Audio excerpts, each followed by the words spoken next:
আজ আমি আপনাদের সাথে বেগুন ভর্তার রেসিপি শেয়ার করব। আসসালামু আলাইকুম এভরিওয়ান, সবাই কেমন আছেন? আশা করি ভালো আছেন। আলহামদুলিল্লাহ, আমরাও ভালো আছি। এই তো আজকে আর একটা ভিডিও নিয়ে চলে আসলাম আপনাদের মাঝে।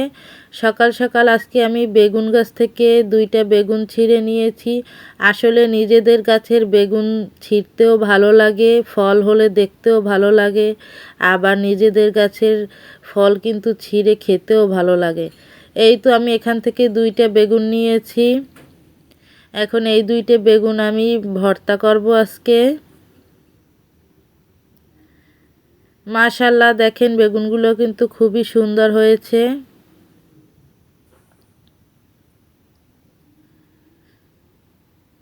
এই তো আমি 2টে বেগুন নিয়ে আমি বাসায় চলে আসলাম। এই তো এখন আমি এগুলো ধুয়ে নিয়েছি। বেগুন 2টার এখন চারকোল দিয়ে আমি একটি চাকুর সাহায্যে কেটে নিয়ে বেগুনের ভিতরে আমি এখানে কিছু কাঁচামরিচ আর রসুন দিয়ে দিয়েছি। বেগুন তো অনেকভাবেই ভর্তা করা যায়, কেউ ভাজি করে ভর্তা করে, কেউ সেদ্ধ করে ভর্তা করে। আজকে আমি তেলে ভাজি করব, ভাজি করে ভর্তা করব। এই তো আমি দোনোটা কেটে নিয়েছি আর এখানে আমি তেল দিয়ে দিলাম কড়াইতে পরিমাণ মতো।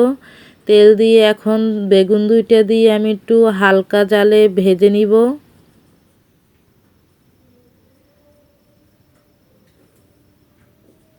এই তো আমি একটু ঢাকনা দিয়ে ঢেকে দিচ্ছি।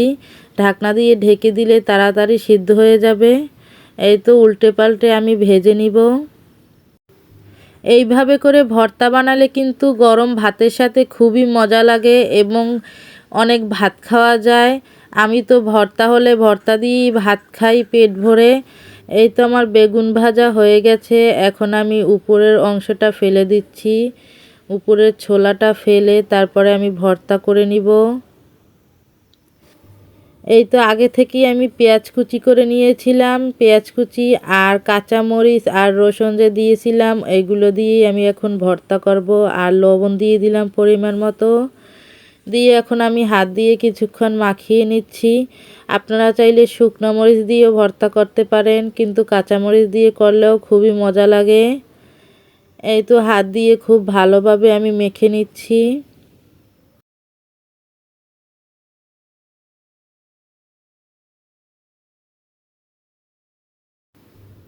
এই তো মাখানো হয়ে গেলে শেষের দিকে আমি এখানে সরিষার তেল দিয়ে দিলাম।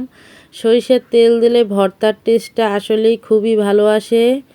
এখন আমি হাত দিয়ে একটু মাখিয়ে নিচ্ছি। মাখানো হয়ে গেছে। এই তো আমার ভর্তা রেডি। আর আমার ভিডিওটা যদি আপনাদের ভালো লেগে থাকে, লাইক, কমেন্ট, শেয়ার এবং সাবস্ক্রাইব এবং ফলো দিয়ে